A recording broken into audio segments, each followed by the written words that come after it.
Hello all, welcome to my channel. இன்றைக்கி dhaba style பாயசம் எப்படி செய்யறதுன்னு பார்க்கலாமா? வாங்க. ஒரு பாத்திரம் எடுத்துக்கோங்க. பாத்திரம் நல்லா காயட்டும். காஞ்சதுக்கப்புறம் நெய் வந்து 3 டேபிள் ஸ்பூன் நெய் போட்டுக்கலாம்.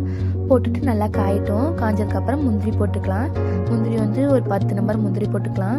போட்டுட்டு நல்லா ரோஸ்ட் பண்ணிக்கலாம். ரோஸ்ட் பண்ணிவிட்டு அதுக்கப்புறம் நல்லா ரோஸ்ட் ஆனதுக்கப்புறம் திராட்சை போட்டுக்கலாம். திராட்சை வந்து ஒரு 8 to 10 நம்பர் போட்டுக்கலாம். பிடிக்காதவங்க முந்திரி ஆட் பண்ணிக்கலாம் நிறையா. அதுக்கப்புறம் சேமியா எடுத்துக்கலாம். சேமியா வந்து அதே நெய்யில் போட்டு நல்லா வதக்கி விட்டுக்கலாம். சேமியா வந்து கொஞ்சம் பெருசாக உடச்சிக்கோங்க. சின்னதாக உடைக்காதீங்க. சின்னதாக உடைச்சிங்கன்னா சீக்கிரம் ப்ரௌன் ஆகிடும், நல்லா இருக்காது. பெருசெல்லாம் அப்புறம் ப்ரௌன் ஆகாமல் இருக்கும். எல்லாமே ஈவனாக இருக்கிற மாதிரி பார்த்துக்கோங்க. கொஞ்சம் கிளறது கஷ்டமாக தான் இருக்கும், கிளறிக்கோங்க. நல்லா இந்த கலர்லேருந்து நல்லா கோல்டன் ப்ரௌன் கலரில் ஆகணும். இந்த கலரில் ஆனதுக்கப்புறம் பால் வந்து இன்றைக்கி ஒரு 1/2 லிட்டர் பாலும் ஒரு 150 ml தண்ணியும் ஊற்றி அதை காய வச்சாச்சு, லைட்டாக காய வச்சாச்சு. அதையும் இதுலேயே ஆட் பண்ணிக்கலாம். நல்லா ஆட் பண்ணிவிட்டு நல்லா காயணும். இது வந்து கொஞ்சம் தண்ணியாட்ட தான் இருக்கணும். ஆறுனதுக்கப்புறம் கொஞ்சம் கெட்டியாயிடும். அதை நல்லா கிளறி விட்டுக்கோங்க. கெட்டியாச்சுன்னா நீங்கள் வந்து கொஞ்சம் தண்ணி ஊற்றிக்கோங்க, சுடு தண்ணி, இல்லைன்னா பால் ஊற்றி நல்லா கொதி விட்டுக்கோங்க.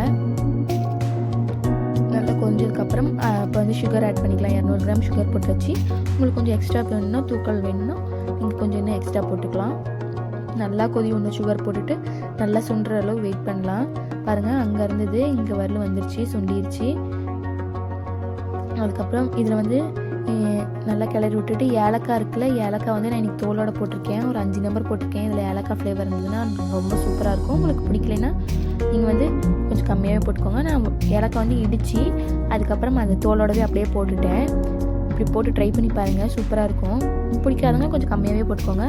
ட்ரை பண்ணிவிட்டு எப்படி இருக்குன்னு சொல்லுங்கள். இது வந்து ஃப்ரிட்ஜில் வச்சும் சாப்பிட்லாம், சூடாகவும் சாப்பிட்லாம்.